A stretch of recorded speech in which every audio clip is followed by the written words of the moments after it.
Good morning, kapitbahay.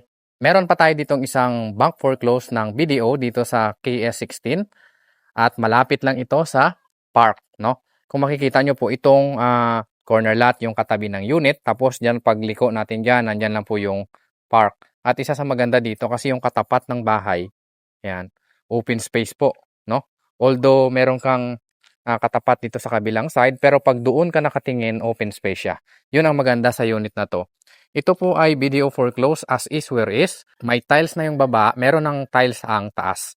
Kagandahan dito kapag ito yung nakuha nyo na bahay, pwede nyo na siyang tirahan agad, kunting hilamos na lang. Ang unit na ito ay bidding at ang starting bid price natin dito is 1,721,000 pesos. May tiles na ito sa taas at saka sa baba. Panalo kayo sa unit na to kung naghahanap kayo ng murang townhouse dito sa Lancaster, New City na Diana model. Ito na po ang sagot sa tanong ninyo. Ang lot area natin dito is 50 square meter and the floor area of 60 square meter. 3 bedroom, 2 toilet and bath. Ang property line natin ay magmumula po dyan hanggang dito naman po sa kabilang pader, no? Meron na tayo ditong semento sa carport. Ayan. Diba? At may tiles na yung ground floor at second floor. No, may caretaker po tayo dito kaya nababantayan yung bahay. So pagpasok natin sa unit, ganito po yung itsura. Maayos po yung mga tiles na ito at yung pintura ng bahay. Maganda, wala akong nakitang tagas ng tubig. Ito yung bedroom number 1. Tiles na po yan. Maganda po ito, okay? Meron tayo ditong toilet and bath sa ground floor. Ganito yung itsura. Sa mga nakakaintindi ng mga foreclosed property dito sa Lancaster, panalo kayo dito dahil more than 60% below market value. So, meron tayo ditong service area pero ginawang kitchen ng dating may-ari, no? Yan, dito niya nilagay yung kitchen.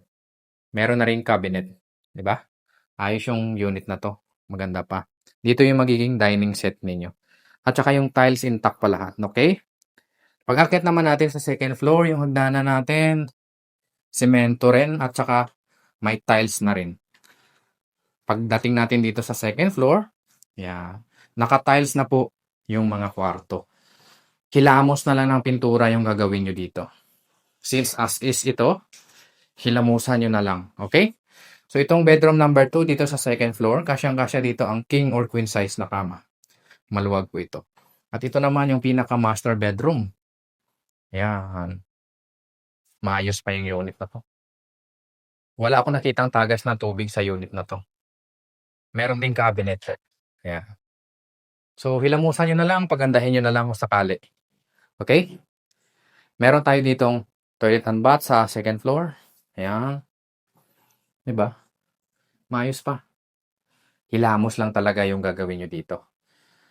Yung tiles, okay lahat. Hindi nyo na kailangan magpapalit. Kung kayo po ay interested sa Diana model na ito na meron ng tiles, panalo kayo dito. Kontakin nyo lang po ako, nasa screen ko lang ang number para matulungan ko kayo kung paano mag-bid dito sa ating foreclosed property. Okay?